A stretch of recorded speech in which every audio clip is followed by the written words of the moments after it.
글로벌 이슈를 분석하면서 국내 증시에 미칠 영향에 대해서 이야기 다뤄보는 시간 글로벌 스나이퍼. 오늘은 조금 일찍 이른 시간에 만나 뵙습니다. GFM 투자연구소 이진우 소장님 오셨습니다. 소장님 어서 오세요. 네, 안녕하세요.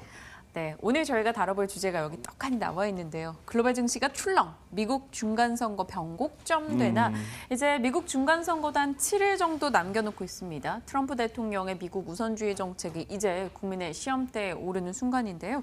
이를 두고 저희가 그 이후에 대한 이야기를 시장에 대한 이야기부터 먼저 나눌까요? 증시 급락이 전 세계적으로 나타나고 있어요. 네, 물론 그렇죠. 미국 증시가 뭐 하루씩 올라줄 때도 있긴 합니다만 그렇다고 해서 모두가 나쁘니까 좋아라고 위로가 되는 상황은 아니고요. 그렇죠.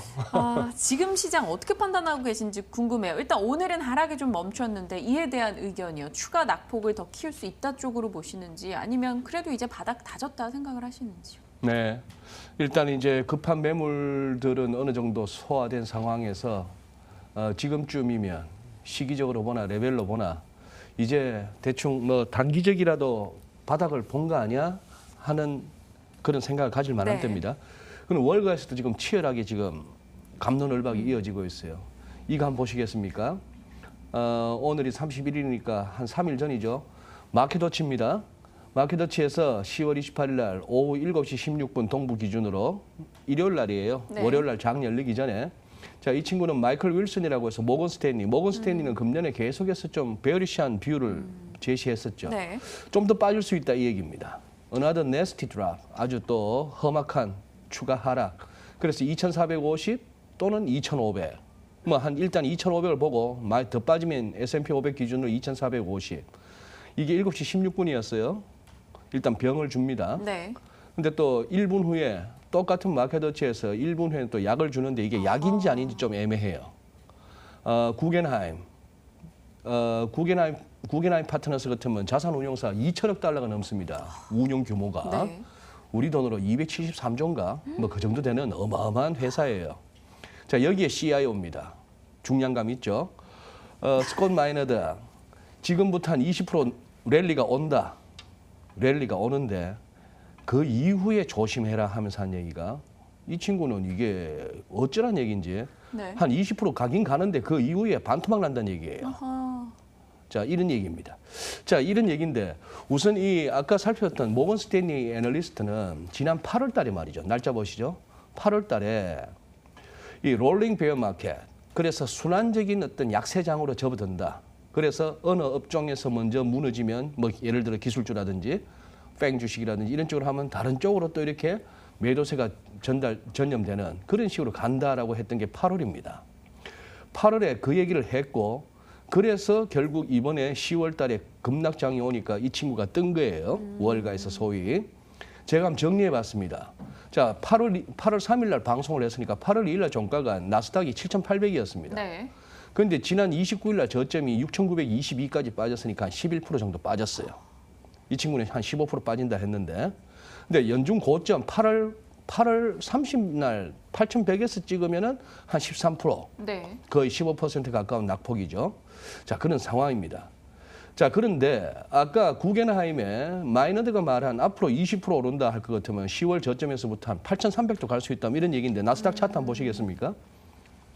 자, 이런 상황이에요. 이런 상황에서 지금 이제 위클리 차트로 보면은 좀 이 정도 같으면은 5, 20, 60이죠. 60주의 평선. 이 정도 같으면 좀 사고 싶습니다. 사고 싶은 그런 느낌이 들고 조금 큰 그림으로 월간으로 볼까요? 월간으로 보면 이제 시작인데 그 얘기예요. 네. 그래서 이제 좀 아찔아찔하죠. 그래서 이제 1차적으로 생각할 수 있는 건 이런 겁니다. 자, 닷컴 버블 무너질 때도 보시면 이렇게 나오고 몇 개월 반등은 나오죠. 네. 몇 개월 반등 나오고 본격적인 하락. 크게 떨어지고. 자, 이게 그러면은 여기서 소위 말하는 아까 구겐하임에서 말했던 이 정도면 됐다. 앞으로 한 20% 더 간다. 그래서 8,300도 간다. 그다음 반토막? 아니면 뭐 이런 그런 식의 지금 월가에서 이제 얘기하고 있는 그런 상황이죠. 우리 코스피 이런 상황입니다. 자, 뭐 늘 보시는 차트죠. 여기서 드리고 싶은 말씀 단기적으로 과매도 국면 맞아요. 한번 좀 사고 싶습니다. 네. 요 시점이 언제인지 아십니까? 요 컷에 있는 부분. 본격적으로 그럼 하락한 이 시점이 언제냐? 9월 28일입니다. 9월 28일 뭔 일이 있었길래? 9월 27일 날 FOMC에서 금리 올렸고 그 다음에 성명서 점도표 나왔던 것이죠. 뭐 머니투데이를 비롯해서 경제 매체에서 뭐 매달 아니면 6, 8주 간격으로 연준 의사로 이거 뭐 시간 때우려고 하는 얘기가 아니에요. 무슨 말씀인가 하면 실제적으로 시장에 이렇게 엄청난 영향을 미치는 변수이기 때문입니다. 그 다음에 삼성전자 한번 보시죠. 5월 4일 날 액면 분할 이후에 거래 정지됐다고 5월 4일 날 장 열렸는데 그때 이후로 한 번도 그 이전 레벨을 회복하지 못했습니다. 어제 하이닉스하고 삼성전자가 어제 올랐죠. 급반등이 올랐던 네. 게 이 재료 아닙니까? 미국이 이 이름도 좀 어렵네요. 뭐죠 이게? 푸셴 뭐죠? 네. D램 반도체 앞으로 양산 체제로 접어들겠다 내년부터. 근데 아예 싹을 자르려 버립니다. 반도체 장비를 갖다가 미국에서 들여오지 못한다면은 공장 돌리기가 힘드는 상황. 자, 그런데 이것이 좀 이런 재료가 나와줬다면 분명 우리 삼성전자나 하이닉스가 반사이익을 누릴 수 있는 재료임에도 불구하고 네. 지금 이게 지속성을 못 가지는 뭐 그런 정도의 상황이죠. 예. 금리 인상 이야기 저희가 막 한 수년간 미국 연준 얘기 말씀해 주셨다시피 얘기를 하면서 어느덧 그 말이 그냥 지나가는 하나의 이야기처럼 인식들을 많이들 하고 계셨을 텐데요. 그렇죠. 사실 금리 인상 이슈 이제 정말 목전에 이 금리 올라가는 속도가 가팔라지고 있다는 거 확인하고 나서부터 확연하게 심리가 꺾인 상황입니다. 중간선거 이야기로 넘어가 보죠. 네. 이제 다음 주 중간선거가 진행이 되는데요. 증시 급락에 대한 우려 여전히 있습니다. 일각에서는 오히려 중간선거를 반전으로 다시 개선될 수 있다라는 이야기도 내놓고 있고요. 그래서 네. 그 이유가 굉장히 궁금해지는데요. 예. 이 민주당이 되면 미중 무역 분쟁이 완화될 것이고 공화당이 되면 경기 부양책이 강화될 것이다. 그래서 일장일단이 있다라고 막 이렇게 각각을 뭐 분석해 놓은 글들이 있더라고요. 네. 한국 증시만 심플하게 놓고 봤을 때는 어느 쪽이 되는 게 좋은 거예요? 한국 증시만 봤을 때는 지금 글로벌 증시가 같이 무너지는 거 글로벌 경기 상황뿐 아니라 우리 자체적인 경제 펀더멘탈 플러스 국제 경제 내지는 외교 상황까지도 다 어떻게 보면 반영한다고 봐야 됩니다. 오늘 아침에 찌라시가 돌았죠. 여의도에. 무슨 뭐 은행권에 대한 세컨더리 보이콧 이런 얘기가 돌았답니다. 흉흉한 거예요. 네. 흉흉한데 자 이제 진짜 한 6일 남았나요? 트럼프 대통령도 많이 약해졌습니다. 무슨 말씀인가 하면은 제가 한번 뭐 우리 투자자 여러분께서도 거의 팔로워가 되셨을 텐데 트위터에 보시죠.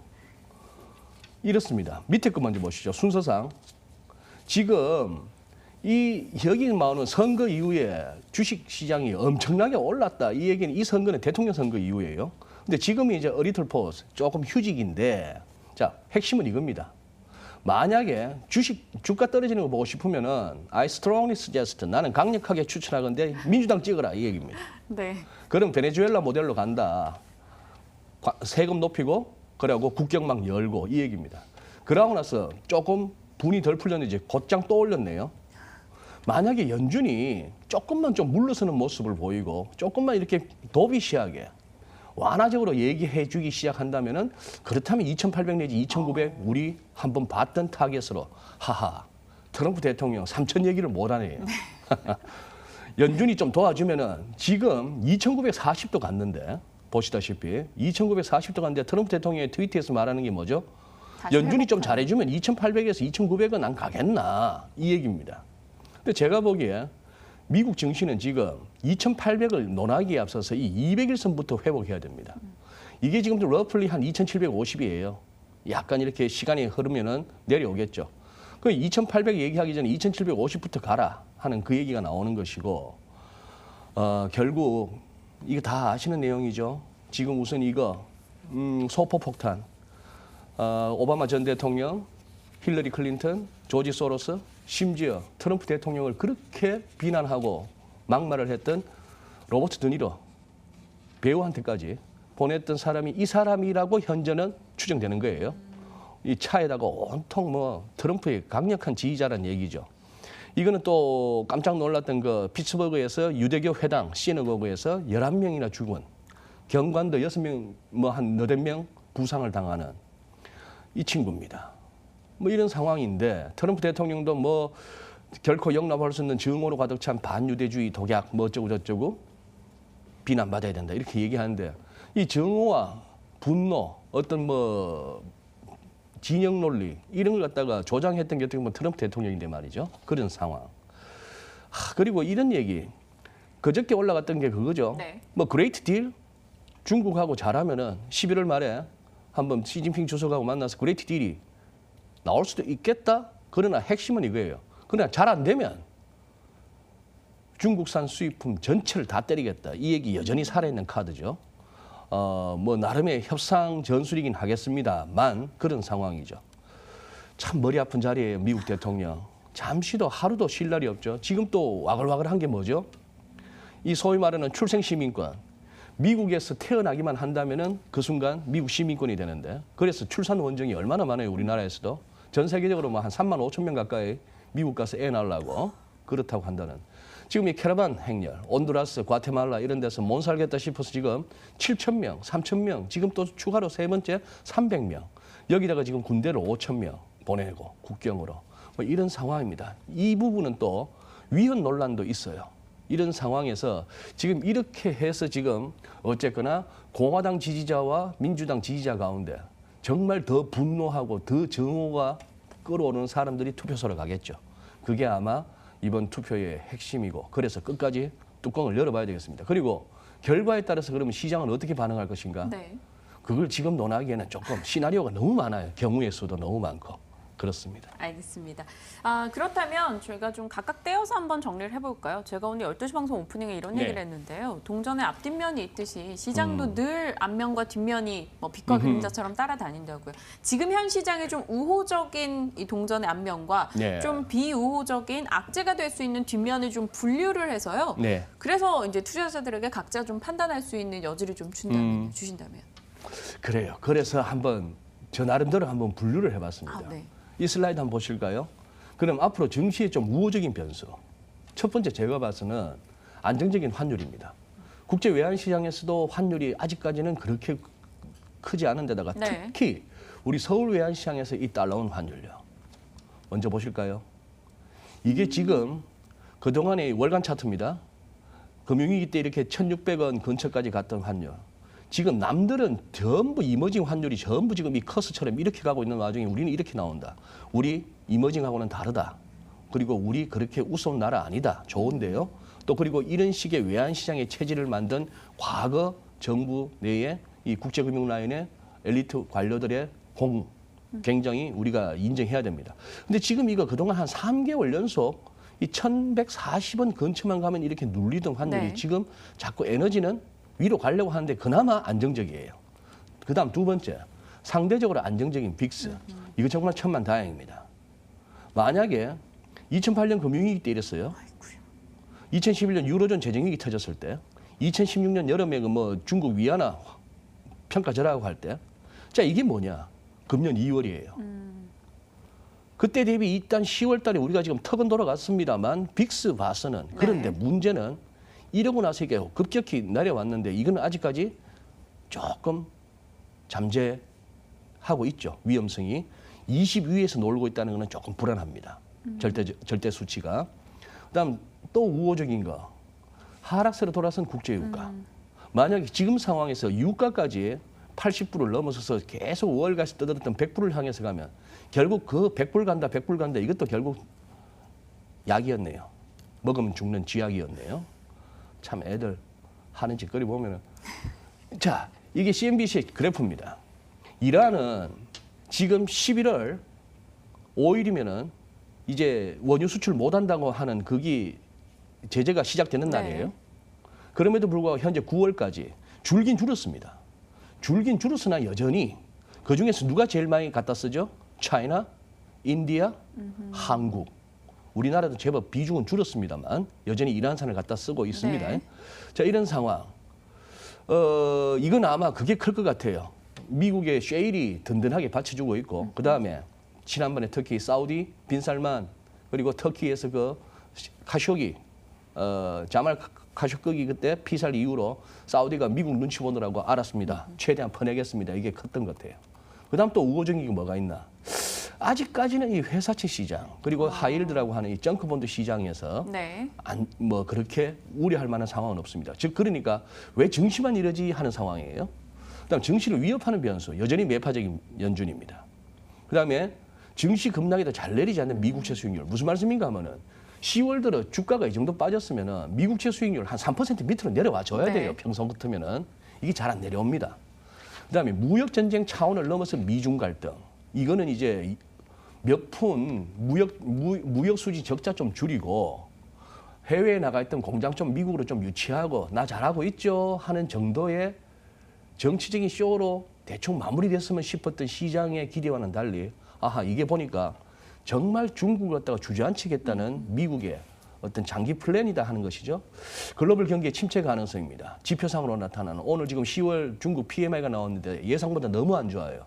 제조업, 비제조업 할 것 없이 유로존 계속 깔아앉고 있고 그다음에 이제 본격화될 수 있는 비제 문제.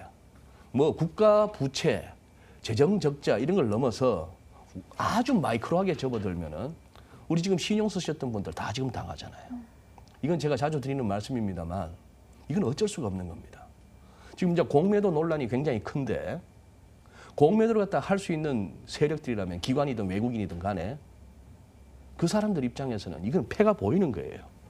늘 나오지 않습니까? 지금 신용거래 잔액이 얼마다. 그 얘기는 뭐죠? 그래? 그러면 조금만 밀면은 저 신용 쓴 사람들은 반대 매매에 나설 수밖에 없는 패가 보이는데 그걸 갖다가 왜 안 하겠습니까? 아주 작게는 이런 문제에서부터 크게는 금융위기 이후에 전 세계적으로 늘어난 엄청난 빚. 그다음 또 살펴보자면 유럽발 불확실성 여전히 남아 있고요. 제일 큰 거는 시장 논리입니다. 아직도 이 손절을 부를 가능성. 그래서 지금 이제 그 친구 누굽니까? 콜라노비치란 친구. 그 뭐 시장을 움직인다는 JP 모간의 퀀타는 그 친구. 계속해서 이제 우호적인 그걸 내면서 이제 숏스퀴즈 랠리가 올 수 있다. 뭐 이런 식의 얘기를 하는데 조금 근거가 약해요. 연말을 앞두고 자사주 매입을 갖다가 기업들이 좀 더 나설 수 있고, 뭐 이런 식의 그리고 하방 공격했던 세력들이 그 스퀴즈 날 수 있다 하는 정도의 얘기긴 합니다만.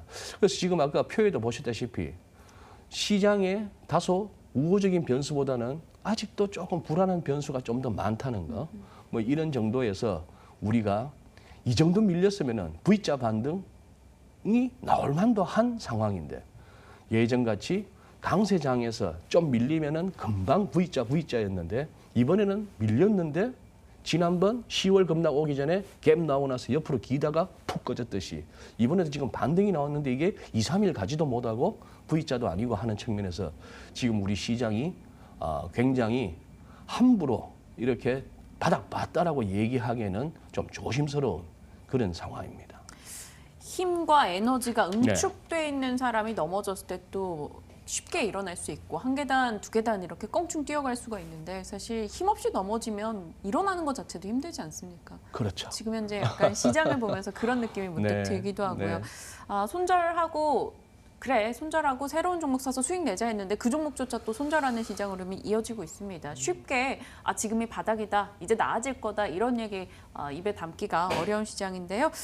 좀 주의하시면서 여러분들도 오늘 소장님이 말씀해 주신 우호적인 그리고 리스크 요소들까지 잘 점검하시면서 대응하시길 바랍니다. 오늘 또 너무나 좋은 내용들 준비 많이 해주셔서 감사합니다. GFM 투자연구소 이진우 소장님과 함께했습니다. 감사합니다. 네, 고맙습니다.